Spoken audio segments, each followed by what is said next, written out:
রাজধানীর কাকরাইলে আজ বিকেল থেকে বিক্ষোভ করছেন টিএনজেড গ্রুপের শত শত পোশাক শ্রমিক। প্রধান বিচারপতির সরকারি বাসভবনের সামনে তারা অবস্থান নিয়েছেন এবং বিক্ষোভ শুরুর কিছুক্ষণ পরে নামে মাঝারি থেকে ভারী জম বৃষ্টি। তবে প্রবল বৃষ্টির আন্দোলন তাদের আসলে থামাতে পারেনি। বৃষ্টিতে ভিজেও তারা তাদের যে আন্দোলন সেটা কিন্তু তারা চালিয়ে যাচ্ছেন এবং আমরা দেখছি দুপুর থেকে শ্রমিকেরা তারা তাদের যে অবস্থান কর্মসূচি সেটা কিন্তু চালিয়ে যাচ্ছেন। এর আগে আমরা দেখছিলাম সকাল থেকে শ্রমিকেরা তারা কিন্তু অবস্থান নিয়েছিলেন শ্রম ভবনের সামনে, সেখানে তারা স্লোগানে উত্তাল করে তুলেন শ্রম ভবনের এলাকা। তবে শ্রম ভবন থেকে তারা আজ দুপুরের পর থেকে তারা বের হয়, শ্রম ভবন থেকে বের হয়ে তারা আসেন প্রধান উপদেষ্টার বাসভবন অভিমুখে। তাদের যে লং মার্চ কর্মসূচি যেটি ঘোষণা করেছে, অর্থাৎ মার্চ টু যমুনা কর্মসূচি তারা ঘোষণা করেছেন তাদের বকেয়া বেতন ঈদ বোনাসের দাবি নিয়ে। তারপরে আসলে ঝুম বৃষ্টি, মাঝারি বৃষ্টি, প্রবল বেগেও কিন্তু বৃষ্টি আসে আমরা দেখছিলাম। সেই বৃষ্টিতে ভিজেও কিন্তু শ্রমিকেরা তাদের যে দাবি দাবা রয়েছে সেই দাবি দাবা আদায়ের লক্ষ্যে তারা এখন পর্যন্ত আসলে আন্দোলন চালিয়ে যাচ্ছেন। যমুনা ইলেকট্রনিক্স ঈদে ডাবল খুশি অফার সিজন 3, যে কোনো পণ্য কিনলেই পাচ্ছেন নিশ্চিত ঈদ উপহার। আমরা আপনাদেরকে জানিয়ে রাখি, বৃষ্টির মধ্যেও ছাতা কিংবা আশ্রয় ছাড়াই তারা স্লোগান দিচ্ছেন এখন পর্যন্ত। আসলে আমরা দেখছি দীর্ঘ কয়েক ঘন্টা ধরে আসলে চলমান যে বৃষ্টি, সেই বৃষ্টিতে আসলে তাদের যে আন্দোলন সেটি কিন্তু এখন পর্যন্ত আসলে আমরা বন্ধ হতে দেখিনি। বৃষ্টির সময় আইন শৃঙ্খলা বাহিনীর সদস্যরা সাময়িকভাবে কিছুটা পেছনে সরে গেলেও পরে আবারও তার আগের অবস্থানে ফিরে আসে এবং বিকেল 4:45টার দিকে ঘুরে ঘুরে বৃষ্টি পড়তে দেখা যায়। প্রায় ঘন্টাখানেক ধরে বৃষ্টিতে ভিজে আন্দোলন চালিয়ে যাচ্ছেন শ্রমিকরা, সেটি আমরা দেখছি।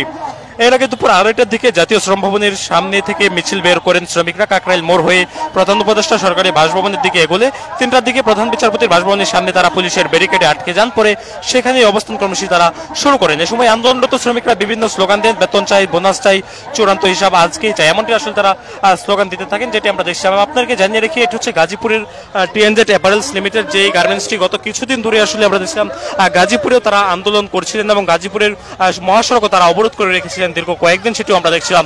তবে তাদের দাবি দাওয়া এখন পর্যন্ত আসলে পূরণ হয়নি, যার কারণে তারা এসেছেন এই মুহূর্তে রাজধানী ঢাকাতে এবং তারা দেখছিলাম ঢাকাতে জাতীয় শ্রম ভবন তারা শ্রম ভবনের সামনে তারা অবস্থান নিয়েছিলেন এবং সেই অবস্থান থেকে তারা সরে এসে তাদের যে পূর্ব ঘোষিত কর্মসূচি সেই কর্মসূচির অংশ হিসেবে তারা এই মুহূর্তে অবস্থান নিয়েছেন, অর্থাৎ প্রধান উপদেষ্টার বাসভবন অভিমুখে যে সড়কটি রয়েছে সেই সড়কে তারা অবস্থান নিয়েছেন। আমরা দেখছি দীর্ঘ কয়েক ঘন্টা ধরে আসলে বৃষ্টি পড়ছে, সেই বৃষ্টিতে ভিজেও শ্রমিকেরা তারা কিন্তু আসলে তাদের যে আন্দোলন সেই আন্দোলনটি তারা চালিয়ে যাচ্ছেন। একটু এই ফ্যাক্টরিটা হচ্ছে আপনার গত 3 মাস যাবত বন্ধ, ওনারা বিদেশে পলাতক। তা আমরা এটার বিষয় নিয়ে দীর্ঘ কয়েকবার বসছি, এলাকার সেনাবাহিনীর সাথে বসছি, আমাদের যে শিল্প পুলিশ আছে আসলে জনে তাদের সাথে বসছি, আমরা বিজিএম, তারপরে আপনার কলকারখানার সাথে বসছি, লাস্ট হচ্ছে মন্ত্রণালয়ে বসছিলাম, সচিবালয়ের সাথে সচিবে বসছিলাম, তারা কোনো সমাধান দেয় না। তারা এই যে বেতন দেয় না, শুধু এই অন্যায়টা করে নাই, তারা তাদের ফিঙ্গারটা অফ করে রাখছে। এটা নিয়ে আমি দীর্ঘদিন যাবত কথা বলছিলাম যে মালিক পক্ষরা যেটা করে বিজিএমে, এই যে চাটুকারি বিজিএম যারা হচ্ছে শ্রমিকদের রক্তচোষা বিজিএম, তারা প্রত্যেকটা শ্রমিকদের ডাটাটা কালেক্ট করে রাখে প্রত্যেকটা মালিকদের কাছে। শ্রমিকদের যে ফিঙ্গারটা থাকে, আপনি কোথায় কাজ করছেন এই ফিঙ্গারটা দিলে চলে আসে, তারা তাদেরকে রিলিজ করে নেয়। রিলিজ না করার জন্য এই যে 1800 শ্রমিক, টিএনজির প্রায় 5000 শ্রমিক, তারা কোথাও চাকরি নিতে পারতেছে না। প্রথমত আপনি বেতন দিচ্ছেন না, আপনার বেতন সে পাচ্ছে না, সে অন্য কোথায় কর্ম করে খাবে সেটাও আপনি করতে দিচ্ছেন না, এবং সেই না পারেন সে মালিক তাদের বিরুদ্ধে একটা মামলা করছে, তাদের কেন অধিকার আদায়ের জন্য লড়তে হয়েছে। এই বিষয়গুলো নিয়ে আমরা দীর্ঘদিন লড়াই করছি, কোনো সমাধানে আসেনি। আজকে দেখতেছেন আকাশে বিদ্যুৎ চমকাচ্ছে, অনেক ঝড় বৃষ্টি হইলো, আমার ভাই বোনরা এখানে আছে, আমি তাদের সাথে আছি। আমাদের কয়েকজন ঢাকা মেডিকেলে এখনও আছে, আপনারা দেখছেন এবং গেলেও দেখতে পারবেন, অসুস্থ হয়ে আছে। আমাদের যমুনাতে প্রধান উপদেষ্টার কাছে আমাদের প্রতিনিধিরা গেছিল, তারা কোনো আশাস্বরূপ কিছু বলতে পারেনি। তারা বলছেন তারা আলোচনা করতেছেন। আমি জানি না তাদের আলোচনা কতটা দীর্ঘায়িত হবে, নাকি আমাদের জীবন গেলে তারপরে তাদের আলোচনা দীর্ঘায়িত হবে, সেটা তারা বলতে পারে। এই যমুনাতে যারাই আসে দেশে, যারা রাজনৈতিক দলগুলো যেই আন্দোলন করে সফল হয়, তারা সেটা মেনে নেয়। আপনারা দেখেন যে ছাত্ররা যে আন্দোলন করে মেনে নেয়, আমি ছাত্রদের পক্ষে, আমিও তাদের জন্য আন্দোলন করছি। শ্রমিকদের আন্দোলনের ক্ষেত্রে না সরকার এবং প্রশাসন কেমন যেন একটা ভাব করে। আপনি কি ভুলে যান যে যমুনার আপনার যে পোশাকটা পরেন বা যমুনায় যে এসিটা চলে সেটা এই বাংলাদেশের শ্রমিকদের উপর চলে? আমার মনে হয় আপনারা ভুলে যান। এরা অশিক্ষিত, এরা মূর্খ, তবে এরা দেশের জন্য লড়ে। এই জুলাইয়ে এই শ্রমিকরাই বেশি নিহত হয়েছে, অনেক শ্রমিক নিহত হয়েছে, 22 জনের উপর বেশ শ্রমিক নিহত হয়েছে। এদের দাবির ক্ষেত্রে সরকার একেবারেই না একটা গাছারা পাপ। আমরা হুঁশিয়ার দিয়ে বলতে চাই, এনসিপি শ্রমিক উইং বাংলাদেশের যে কোনো প্রান্তে যে কোনো শ্রমিকের অধিকার হরণ হলে আমরা সর্বোচ্চ প্রস্তুত তাদের পাশে দাঁড়াতে। এখানেও আছি, আমরা এক বিন্দু লড়বো না, স্টিল এখানে দাঁড়িয়ে থাকবো। আমি মাত্র বলছি, একজন শ্রমিক যদি তার অধিকারের জন্য এখানে দাঁড়িয়ে থাকে, আমিও দাঁড়িয়ে থাকবো। প্রয়োজনে এই 44 দ্বারা ভাঙবো, এই ব্রেকেট ভেঙে দেবো, তাও আমার শ্রমিক বাইরে তার ন্যায্য দাবি অধিকার লাগবে। আমরা আমাদের আন্দোলন চলমান আছে, চলমান রাখবো যতক্ষণ না পর্যন্ত আমাদের অধিকার আমরা না পাচ্ছি। আমাদের বেতন পাতা, আমার ভাই বোনের বেতন পাতা, বনাস সকল দাবি যতক্ষণ পর্যন্ত পূরণ না হচ্ছে আমাদের আন্দোলন চলমান থাকবে। আমরা তারা ভিতরে আলোচনা করতেছে, তারা আমাদেরকে জানাবে খুব শীঘ্রই। আমরাও তাদেরকে একটু সময় দিতে চাই। এখন পর্যন্ত আমরা অন্য কোনো রাজনৈতিক দল বলেন বা যে কোনো আন্দোলনের মধ্যে দেয়া আমরা এই শৃঙ্খলা ভঙ্গ করি নাই। এখন পর্যন্ত নীতির মধ্যে আসি বলেই তারা আমাদেরটা মানতে চায়। যদি তারা আমাদের আন্দোলন না মানে, তাহলে আমরা পরবর্তী পদক্ষেপ আমরা সংবাদ সম্মেলনের মাধ্যমে আপনাদেরকে জানাবো। আচ্ছা, দীর্ঘ 4 দিন আমরা দেখছিলাম গাজীপুরের শ্রমিকেরা গত বছর এবং এই বছরও কিন্তু তারা আন্দোলন করছিল এবং মহাসড়ক অবরোধ করে রেখেছিল। আসলে আমরা দেখছি যে বরাবরই আপনাদের বকেয়া বেতন পরিশোধের জন্য বলা হচ্ছিল এবং তার সকল পক্ষ থেকে আসলে আপনাদের সঙ্গে সমঝোতা করেছিল বকেয়া বেতন পরিশোধের জন্য। আসলে কেন বকেয়া বেতনগুলো এখন পর্যন্ত পরিশোধ হচ্ছে না? আমরা দেখছিলাম দীর্ঘ 4 দিন ধরে গাজীপুরে মহাসড়ক অবরোধ করে রেখেছেন টিএনজেড এর শ্রমিকেরা, তারপরে আসলে এ ধরনের সমস্যা কেন তৈরি হচ্ছে? আমি একটা কথা বললাম না, আমি হচ্ছে মালিক, আমার শ্রমিকরা হচ্ছে মালিক। আমার টাকা আপনার গাড়িটা চলে, আপনার এসিটা চলে, কিন্তু আমার কথা শুনতে আপনার খারাপ লাগে। আমি যখন আমার বেতন ভাতার কথা বলি তখন আপনার কাছাড়া, কারণ শ্রমিকরা অশিক্ষিত মূর্খ, আপনারা তাদেরকে মূল্যায়ন করেন না। টিএনজেডি শ্রমিকরা যে 4 দিনের কথা বলছেন, আসলে 4 দিন না, তারা 9 দিন যাবত এই শ্রম মন্ত্রণালয়ে বসে আছে। না, গাজীপুরে মহাসড়ক অবরোধ, হ্যাঁ, মহাসড়ক অবরোধ করতেছে। কেন জানা তারা কাছাড়া ভাব? আমরা হচ্ছে শৃঙ্খলাভঙ্গ ভাবে তাদের কাছে জানাচ্ছি, আন্দোলন করতেছি, আমরা ভাঙচুর করতেছি না, আমরা 144 দ্বারা ভাঙতেছি না, তাই বলে কি মনে হচ্ছে যে তাদের একটা গাছাড়া ভাব, যে তারা তো কিছু করতেছে না? আমরা হুঁশিয়ার করে বলে দিতে চাই, আমাদের সিদ্ধান্তটা মেনে নেন। শ্রমিকদের অধিকার যেভাবে আপনারা দিতে চান, খুব দ্রুত সিদ্ধান্ত নেন। সামনে ঈদ, আমরা খুব শীঘ্রই সিদ্ধান্ত চাই। আর নয়তো আমরা 144 দ্বারা ভাঙতে চাই। এই শ্রমিকরা 144 দ্বারা ভেঙেছে গাজীপুরে, আশুলিয়ায়, সাভারে। আপনারা দেখেছেন কি পরিমাণ শ্রমিক সেই 5 তারিখ 4 তারিখ নেমেছিল। আমি ছিলাম জাহাঙ্গীরনগরের থেকে সাথে কাপড় পরে, আমি দেখেছি আমার শ্রমিক ভাইরা আমার সাথে এসেছে। আবারও প্রয়োজনে 144 দ্বারা ভাঙবো, বুক পেতে দেবো বন্দুকের গুলির সামনে। তাও এদেশে শ্রমিকদের অধিকারের জন্য সবসময় লড়াই করব। আশা করি আমাদের প্রধান উপদেষ্টা এবং শ্রম উপদেষ্টা এই বিষয়গুলো যত দ্রুত সম্ভব সমাধান করবেন। এখন দেখেছেন আপনারা এখানে আমাদের কয়েকজন ভাই অসুস্থ হয়ে পড়ছেন, আরও আমার ভাই বোনরা অসুস্থ হয়ে পড়তে পারেন। এত দীর্ঘ সময় লড়াই করে বৃষ্টিতে ভেজে আসলে পসিবল না একটা মানুষের পক্ষে। তারপর আমরা লড়াই চালিয়ে যাচ্ছি, তাদের কোনো ভালো সংবাদের জন্য আমরা অপেক্ষা করতেছি। যদি তাদের ভালো সংবাদ না আসে, আমরা আমাদের পরবর্তী পদক্ষেপ নেব। আপনাদের কতজন প্রতিনিধি গিয়েছে এবং স্মারকলিপিতে কি ধরনের স্মারকলিপি প্রদান করেছিল? আমরা শ্রম উপদেষ্টা বরাবর স্মারকলিপি দিচ্ছিলাম। আজকে আমাদের এখান থেকে সম্ভবত 2টা ফ্যাক্টরি মিলে 10 জনের মতো প্রতিনিধি গেছে, তারা আলোচনা করছে। ভিতর থেকে যেটা বলছে, তারা বলছে তারা আলোচনা করতেছে, তারপরে আমাদেরকে জানাবে। আমরা আলোচনার জন্য তাদেরকে সময় দিয়েছি, দেখি তারা কি বলে। দর্শক, এখানে শুনছিলেন যারা শ্রমিকদের প্রতিনিধি রয়েছেন, তারা কিন্তু বলছেন শ্রমিকদের প্রতিনিধি হয়ে কয়েকজন কিন্তু ইতিমধ্যেই প্রধান উপদেষ্টার যে কার্যালয় রয়েছে সেই কার্যালয়ে আসলে তাদের স্মারকলিপি নিয়ে তারা গিয়েছেন এবং আসলে স্মারকলিপি প্রধান শেষে তারা যখন ফিরে আসবেন তখন আসলে জানা যাবে এই যে স্মারকলিপি প্রধান এখানে আসলে কি ধরনের সিদ্ধান্ত নেওয়া হয়েছে টিএনজেড এর শ্রমিকদের যে বকেয়া বেতন পাওনা আর বিষয়ে, সেটি আসলে তারা জানতে পারবেন।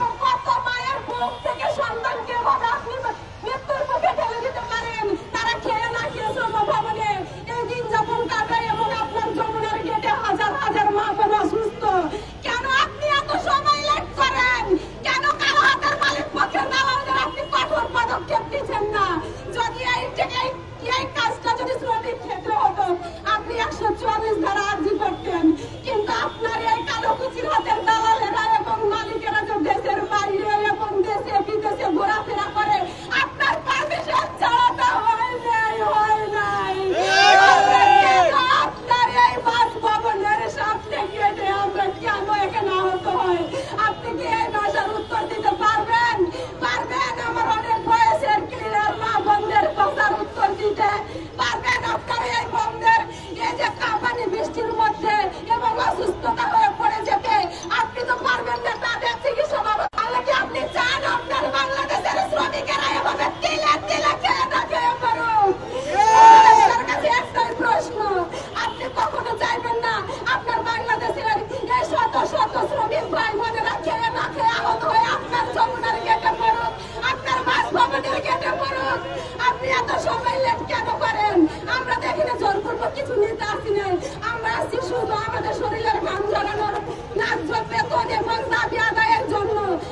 অনেক সন্তানের মাও চলে যেতে পারে, এমন পর্যায়ে শ্রমিকেরা খেয়ে না খেয়ে ছাত্রীর জাগত শ্রম ভবনে আমরা দিন যাপন করে এই বৃষ্টির দিনে সবাই মিলে ক্লান্ত হয়েছি।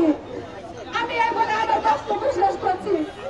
দর্শক শুনছিলেন এখানে যারা শ্রমিকরা রয়েছেন তারা কিন্তু তাদের যে বক্তব্য সেই বক্তব্য রয়েছে, তারা সকাল থেকে শ্রম ভবনের সামনে ছিল, অর্থাৎ বিগত কয়েকদিন ধরে তারা শ্রম ভবনের সামনে অবস্থান নিয়েছে এবং সেই আন্দোলনের অংশ হিসেবে আজকে তারা প্রধান উপদেষ্টার বাসভবন অর্থাৎ যমুনা অভিমুখে এসে তাদের যে লং মার্চ কর্মসূচি যেটি ছিল সেই লং মার্চ কর্মসূচি তার সাথে তারা ঘোষণা করেন এবং তারা কিন্তু আজকে সকাল থেকে আমরা দেখছিলাম শ্রম ভবনের সামনে তারা ছিলেন। তবে বেলা যত বাড়ছিল ততই আমরা দেখছিলাম শ্রমিকেরা তারা শ্রম ভবন থেকে তারা এসে তারা যুক্ত হয় প্রধান উপদেষ্টার বাসভবন অভিমুখে যে সড়কটি রয়েছে কাকরাইল মোড়ে, সেই মোড়ে কিন্তু শ্রমিকেরা এই মুহূর্তে এসে অবস্থান নিয়েছেন। মূলত তাদের যে বকেয়া বেতন, ঈদ বোনাস, এই সকল দাবি দাবা নিয়ে মূলত আজকে শ্রমিকদের এই যে অবস্থান সেই অবস্থান আমরা দেখছি। এখানে শ্রমিকদেরকে আমরা দেখছিলাম দীর্ঘ কয়েক ঘন্টা তারা বৃষ্টিতে ভিজেছেন এবং বৃষ্টিতে ভিজেও আসলে তাদের যে দাবি দেওয়া রয়েছে সেই দাবি দেওয়াতে তারা অনড় রয়েছে, এমনটি আমরা আসলে দেখছি। এবং অন্যদিকে আমরা দেখেছি আইন শৃঙ্খলা রক্ষাকারী বাহিনী তারাও আসলে তাদের সাজোয়া যান সহ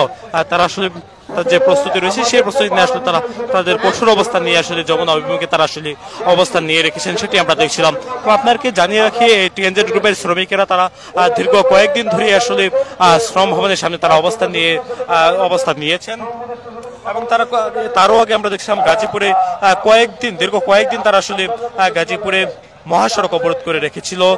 তারপরে আসলে শ্রমিকরা তাদের আসলে বকেয়া বেতন পরিশোধের আশ্বাস পাওয়ার পর তারা তাদের মহাসড়কটি ছেড়ে তারা চলে যায়, এমনটি আসলে আমরা দেখছিলাম। তবে আবারও শ্রমিকেরা তারা দীর্ঘ 8 থেকে 9 দিন ধরে শ্রম ভবনের সামনে তারা অবস্থান নেয় এবং শ্রম ভবনের সামনে তারা অবস্থান নেওয়ার পর তারা সেখান থেকে আসলে তাদের পূর্ব ঘোষিত যে কর্মসূচি সেই কর্মসূচির অংশ হিসেবে শ্রমিকেরা প্রধান উপদেষ্টার বাসভবন অর্থাৎ রাষ্ট্রীয় অতিথি ভবন যমুনা বা প্রধান উপদেষ্টার যে সরকারি বাসভবন রয়েছে যমুনা অভিমুখে তারা লং মার্চ কর্মসূচি ঘোষণা করে সেই ঘোষণা অনুযায়ী আজকে শ্রমিকেরা সকাল থেকে তারা যমুনার সামনে অর্থাৎ কাকরাইল মোড়ে তারা পুলিশের বাধার মুখে পড়ে তারপরে আসলে তারা অবস্থা দিয়ে কাকরাইল মোড়ে, সেটি আপনারা দেখছেন এতক্ষণ ধরে। সঙ্গে থাকার জন্য সকলকে ধন্যবাদ।